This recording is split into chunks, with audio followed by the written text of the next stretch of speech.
नमस्कार दोस्तों, आपका बहुत-बहुत स्वागत है आपके अपने यूट्यूब चैनल में। तो ये आपका उत्तराखंड टेट जो उत्तराखंड शिक्षक पात्रता परीक्षा होती है 2024 के लिए आपके जो प्रीवियस ईयर क्वेश्चन की सीरीज़ चल रही है और आज हम लेकर के आए हैं आपके लिए उत्तराखंड टेट का 2013 का पेपर। तो चलिए देखते हैं 2013 में क्या-क्या पूछा गया था आपका, कैसा आपका पेपर था।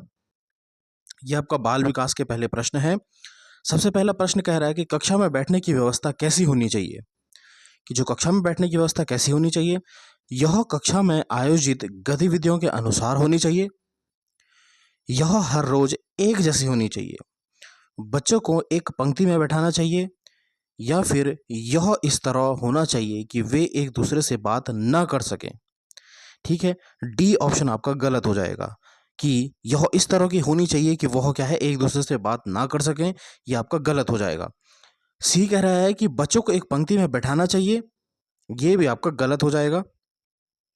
और हर रोज एक जैसा होना चाहिए, ये भी आपका गलत हो जाएगा।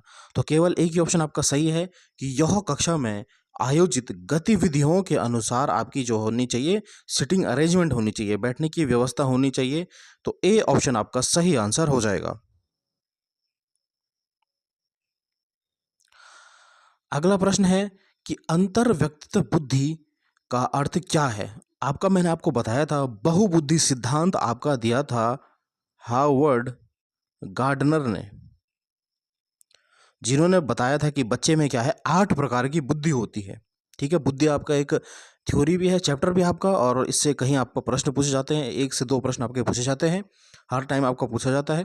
तो यहाँ पे पूछा गया है कि अंतर व्यक्तित्व बुद्धि का अर्थ क्या होता है? स्वयं की ताकत और कमजोरी को पहचानना, दूसरों को प्रेरित करने का कौशल, विभिन्न लोगों को समझने का कौशल या फिर दूसरों के साथ संवाद करने का कौशल। ठीक है, इसका सही आंसर क्या हो जाएगा? स्वयं जो होता है वह अंतः व्यक्तित्व होता है, ये आपको ध्यान रखना है। जब हम स्वयं को जानते हैं, स्वयं की कमजोरों को जानते हैं, तो उससे हम क्या बोलते हैं? अंतः व्यक्तित्व, अंतः व्यक्तित्व बोलते हैं उसे हम। ठीक है, तो ये तो गलत हो जाएगा। दूसरों को प्रेरित यानी मोटिवेशन करना नहीं है। विभिन्न लोगों को समझने का कौशल, बिल्कुल सी ऑप्शन आपका सही हो जाएगा कि विभिन्न लोगों को समझने के कौशल को हम क्या बोलते हैं? आपका अंतर व्यक्तित्व बुद्धि बोलते हैं। जैसे ऐसी बुद्धि किसके पास पाई जाएगी? आपको जो मनोचिकित्सक होते हैं, जो आपके साइकोलॉजिस्ट होते हैं, उनके पास जैसे हम कुछ प्रॉब्लम लेके जाते हैं तो वह क्या होता है, उस प्रॉब्लम को क्या है सॉल्व कर देते हैं। साइकोलॉजिस्ट के पास इस प्रकार की बुद्धि होती है, यानी दूसरे को या दूसरे के मन में क्या चल रहा है उसको समझने की बुद्धि को हम बोलते हैं अंतर व्यक्तित्व बुद्धि। अगला प्रश्न आपका है, वर्तमान समय में शिक्षक की भूमिका इस प्रकार से है: ज्ञानदाता के रूप में, सुविधा प्रदाता के रूप में, दोस्त के रूप में या फिर प्रबंधक के रूप में। ये आपसे पूछा गया है कि वर्तमान में अभी जो है शिक्षक क्या है? एक ज्ञानदाता है, सुविधा दाता है, दोस्त है या फिर प्रबंधक है। तो शिक्षक क्या है? आपका सुविधादाता है। आपका एनसीएफ जो है आपका 2005 राष्ट्रीय पाठ्य चर्चा की रूपरेखा 2005 आपका कहता है कि शिक्षक को क्या होना चाहिए? एक सुविधा प्रदाता होना चाहिए बच्चों के लिए, यानी एक फैसिलिटेटर के रूप में उसे एक कार्य करना चाहिए। तो बी ऑप्शन आपका सही आंसर हो जाएगा यहाँ पे।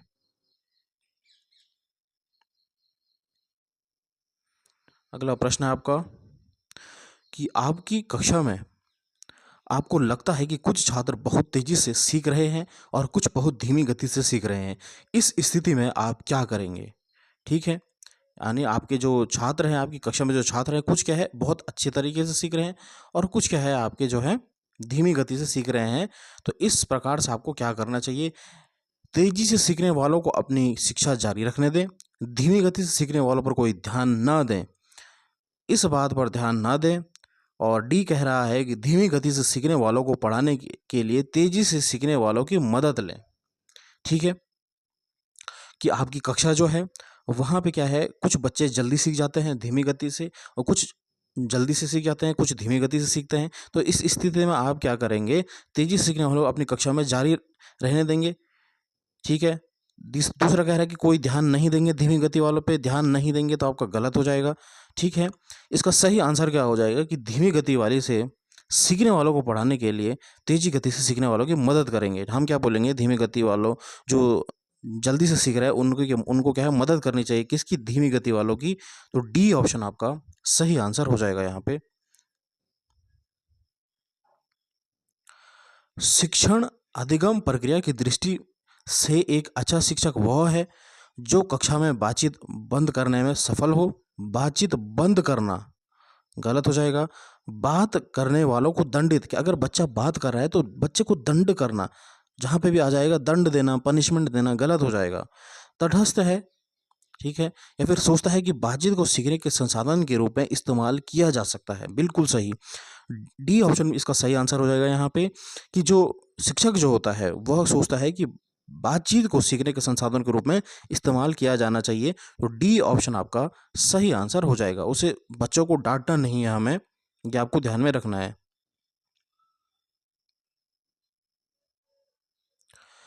6 से 14 वर्ष के बच्चे जो कभी स्कूल नहीं गए या जिन्होंने अपनी स्कूली शिक्षा पूरी नहीं की है, उन्हें शिक्षक अधिकार अधिनियम 2009, जिसे हम आपको बोलते हैं आरटी, द्वारा शिक्षा की मुख्य धारा में लाने का प्रावधान किया गया है।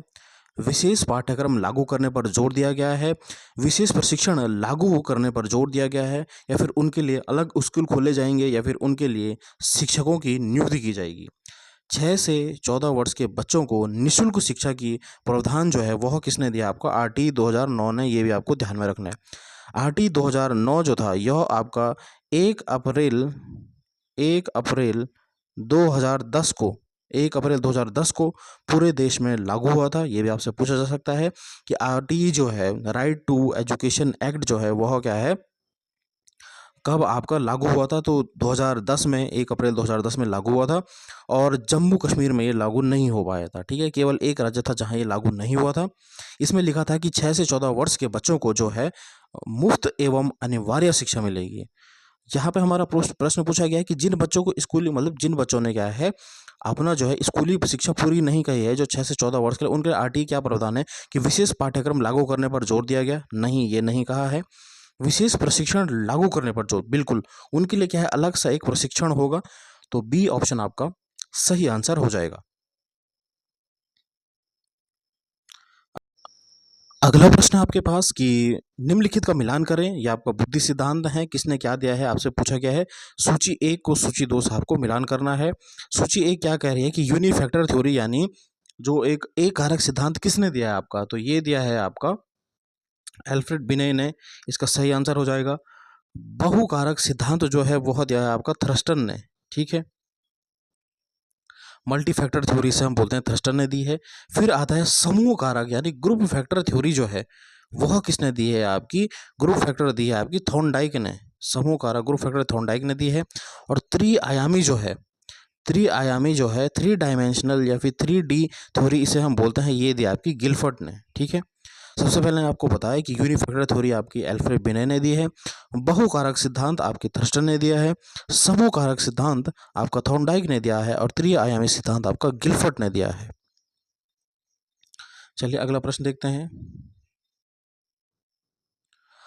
अगर आपकी क्लास का कोई बच्चा अक्सर चुप रहता है तो आप क्या करेंगे? उस पर कोई ध्यान ना देंगे, गलत हो जाएगा। उसे मनोवैज्ञानिक के पास ले जाएंगे, ठीक है, यानी उसकी क्या है मदद करेंगे आप। उसकी शांति का कारण जानने का प्रयास करेंगे, या फिर उसके माता पिता से बात करेंगे। माता पिता तक ऐसे बात, जब भी आपको ऑप्शन आएगा कि माता पिता से आप कहेंगे तो ये तो गलत हो जाएगा, क्योंकि एक शिक्षक है, उसे बच्चों का जो है प्रॉब्लम को सॉल्व करना है।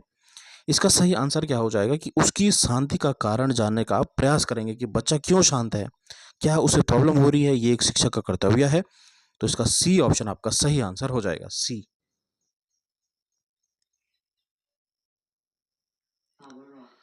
सतत एवं व्यापक मूल्यांकन के साधन यानी जो CCE होता है, कॉन्टिन्यूस एंड कॉम्प्रिहेंसिव इवैल्यूएशन, इसे हम कहते हैं आपका सतत एवं व्यापक मूल्यांकन।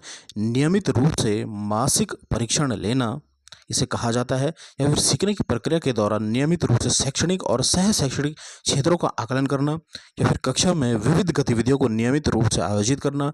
अंक ग्रेड निर्देश करने के लिए, अंक ग्रेड जहाँ पे भी आ जाएगा ये आपका गलत माना जाता है, ठीक है। और परीक्षण लेना भी आपका गलत होता है। इसका सही आंसर हो जाएगा जो सीसी सतत एवं व्यापक मूल्यांकन जो होता है, ये आपका आरटीई के अंदर ही आया था आपका 2009 में। इसमें आपका कहा गया था कि हमें बच्चे का जो है शैक्षणिक पक्ष तो देखना ही है, उसके साथ साथ आपको बच्चे का जो है सह शैक्षणिक क्षेत्रों का आकलन भी करना है। तो बी ऑप्शन इसका सही आंसर हो जाएगा आपका। बाल केंद्रित शिक्षा में क्या शामिल नहीं है? होमवर्क सौंपना, बच्चों को प्रश्न पूछने के लिए प्रेरित करना, बच्चों के अनुभवों को प्राथमिकता देना, या फिर बच्चों की रचनात्मकता की सराहना करना। कि जो बाल केंद्रित शिक्षा होती है उसमें क्या शामिल नहीं है आपका? तो होमवर्क जहाँ पे भी आ जाएगा ये आपका गलत होता है। और जहाँ पे एक बात आप ध्यान रखना, जहाँ भी आपको नहीं पूछा गया है कि हमें ये नहीं करना है, यानी आपको जहाँ पे भी नहीं आएगा वहाँ पे आपको गलत ऑप्शन देखना है और वही आपका क्या है, सही हो जाएगा। फिर से मैं कहता हूँ कि जहाँ पे भी आपको नहीं शब्द जो है ये बहुत इंपॉर्टेंट होता है आपका नहीं शब्द, जहाँ पे भी नहीं आएगा यानी इसका मतलब आपको क्या है, गलत आंसर ढूंढना है और वही आपका क्या है, सही हो जाएगा। ठीक है, तो अगला प्रश्न देखते हैं अब हम। 11वां प्रश्न है, प्रोजेक्ट मेथड की स्थापना किसके द्वारा की गई है? दुर्खिम के द्वारा, किलपैट्रिक के द्वारा, प्लेटो के द्वारा, या फिर सुकरात के द्वारा? बहुत इंपॉर्टेंट है, प्रोजेक्ट मेथड जो है ये आपका किसने दिया था? आपका किलपैट्रिक ने दिया था। ठीक है, ये किलपैट्रिक जो थे ये आपके किसके शिष्य थे? जॉन डीवी के शिष्य थे। बिल्कुल, ये आपको ध्यान में रखना है। अगला है, मूल्यांकन प्रक्रिया के 3 महत्वपूर्ण बिंदु हैं: उद्देश्य, सीखने के अनुभव और मूल्यांकन के उपकरण, छात्र शिक्षक और उद्देश्य, छात्र समाज और सीखने के अनुभव, या फिर छात्र परीक्षा और परिणाम। परीक्षा परिणाम जहाँ पे भी आ जाएगा ये आपका गलत होता है। ठीक है, और यहाँ पे पूछा गया मूल्यांकन प्रक्रिया के 3 महत्वपूर्ण बिंदु, उद्देश्य होना चाहिए, सीखने के अनुभव और मूल्यांकन के उपकरण। बिल्कुल, ए ऑप्शन ही यहाँ पे आपका सही हो जाएगा। उद्देश्य, सीखने के अनुभव और मूल्यांकन के उपकरण इसका सही आंसर हो जाएगा। कक्षा का वातावरण ऐसा होना चाहिए: शांत, शोर से भरा हुआ, अनुशासित, या फिर मैत्रीपूर्ण। तो एक शिक्षक को मैंने आपको बताया क्या है, एक मित्रता भावना रखनी चाहिए बच्चे के बीच में, तो मैत्रीपूर्ण इसका सही आंसर हो जाएगा। हार्डवेयर दृष्टिकोण किस सिद्धांत पर आधारित है? औद्योगिक, इंजीनियरिंग, पेशेवर, या फिर निर्देशक? जो आपका हार्डवेयर जो है वो क्या है, आपका इंजीनियरिंग से आपका रिलेटेड है। बी ऑप्शन आपका सही आंसर हो जाएगा।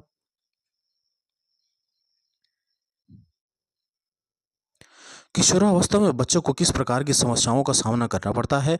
शारीरिक और मानसिक परिवर्तनों के साथ समायोजन, सहकर्मी समूहों के साथ समायोजन, माता पिता के साथ समायोजन, या फिर अध्ययन संबंधित समायोजन। किशोरावस्था जो होती है यह क्या होती है, 13 से प्लस उम्र आपकी स्टेज होती है। तो इसमें बच्चा क्या है, शारीरिक एवं मानसिक परिवर्तन होते हैं, आपके बॉडी में भी हार्मोनल चेंजेस होते हैं।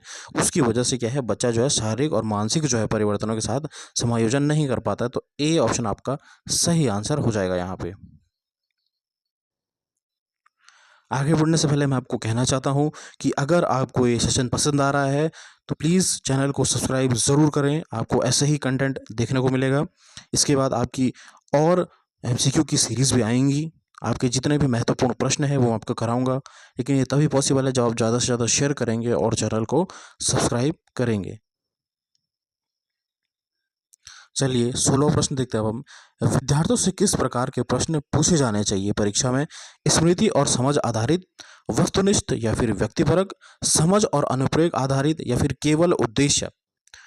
केवल जहाँ पे भी आ जाएगा ये आपका हमेशा गलत होता है। इंग्लिश में क्या होता है, ओनली, क्योंकि आपकी जो इंग्लिश लैंग्वेज होती है वहाँ भी आपका प्रयोग होता है। ये शब्द इंग्लिश में आपका ओनली हो जाएगा, और केवल जहाँ पे भी आ जाएगा किसी भी आपका सेंटेंस में आएगा ये आपका गलत होता है। आपको ध्यान में रखना है, ये जहाँ पे भी केवल ओनली आएगा ये आपका गलत हो जाता है। स्मृति यानी रटने पे बल देना नहीं, वस्तुनिष्ठ और व्यक्तिपरक, या फिर समझ और अनुप्रयोग। तो इसका सही ऑप्शन कौन सा है आपका? समझ और अनुप्रयोग आधारित होना चाहिए आपका।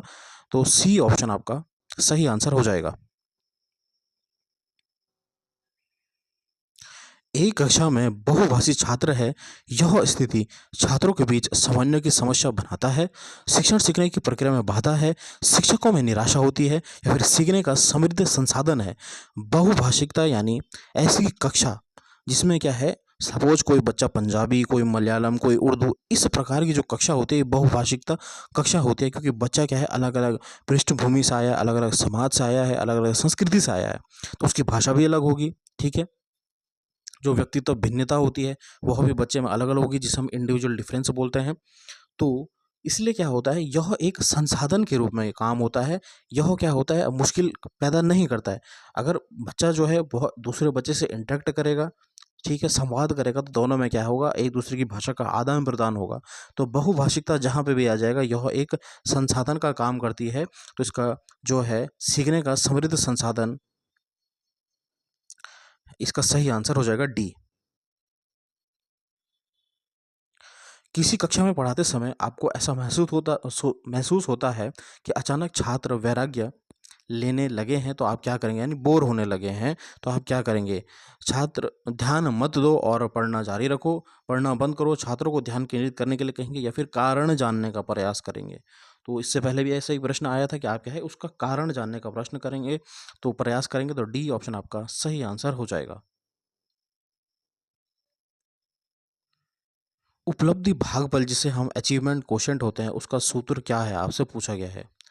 तो आपको ध्यान में रखना है, अचीवमेंट कोशेंट क्या होता है आपका, ए क्यू, अचीवमेंट कोशेंट इसे हम बोलते हैं, is equal to educational quotient, educational quotient, ठीक है, ई ए अपॉन सी ए, ठीक है, क्रोनिकल एज इंटू 100। क्या बोला मैंने आपका, ई ए होता है यहाँ पे एजुकेशनल, ठीक है, as upon chronological age into 100। आपका जो है उपलब्धि भागफल जो होता है, ये फॉर्मूला होता है। तो यहाँ पे सी ऑप्शन आपका सही आंसर हो जाएगा।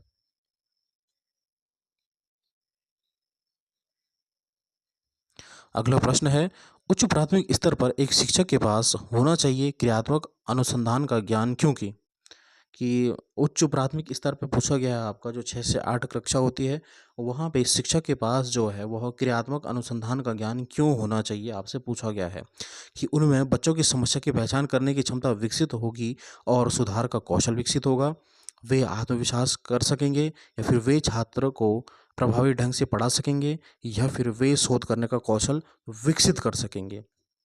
तो शिक्षक शोध करना नहीं, और यहाँ पे आत्मविश्वास भी नहीं, इसका सही आंसर हो जाएगा ए, कि उनमें बच्चों की समस्या की पहचान की क्षमता विकसित होती है आपका क्रियात्मक अनुसंधान का ज्ञान से, कि हमें बच्चे को क्या पढ़ाना है, बच्चा कहाँ पे पीछे रह रहा है, ये सब इसमें आता है।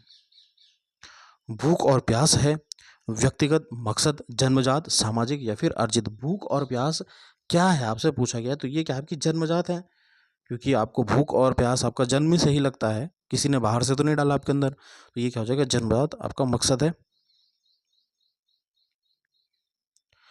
शिक्षक एवं विद्यार्थियों के बीच कक्षा में संवाद होना चाहिए, पाठ्य पुस्तक केंद्रित, छात्र केंद्रित, शिक्षक केंद्रित, या फिर उद्देश्य केंद्रित।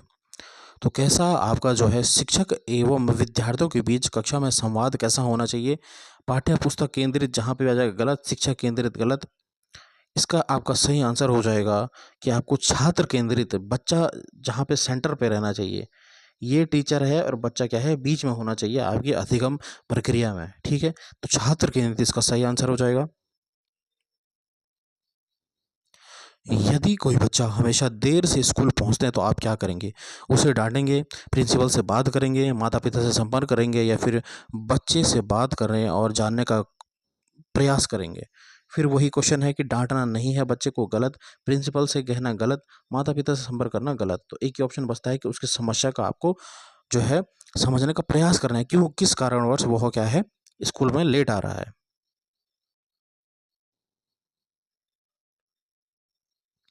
वर्तमान संदर्भ में शिक्षा में कौन सा दृष्टिकोण सबसे उपयुक्त है, व्यवहारवादी, रचनावादी, संरचनावादी, या फिर मानवतावादी। तो इसका सही आंसर हो जाएगा आपका रचनावादी, कंस्ट्रक्टिविज्म इसे हम बोलते हैं। बी ऑप्शन आपका सही आंसर हो जाएगा। अगला प्रश्न, स्कूल में कई शिक्षकों में अपने विद्यार्थियों के प्रति किस चीज की सबसे अधिक कमी पाई जाती है, स्नेह, क्रोध, आरोप लगाना, या फिर नफरत।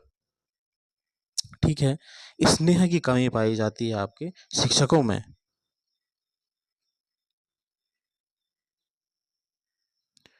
प्रतिभाशाली बच्चा वो है जो अपने उत्पादन की मात्रा, दर और गुणवत्ता से वह विशिष्ट है। ये बयान दिया था टर्मन और ओडेन ने, कैरोल और मार्केट ने, R.W. टेलर ने, या फिर उपरोक्त में से कोई नहीं। ये आपका एक उसने स्टेटमेंट दे दिया है यहाँ पे, तो ये टेलर का स्टेटमेंट है। ठीक है।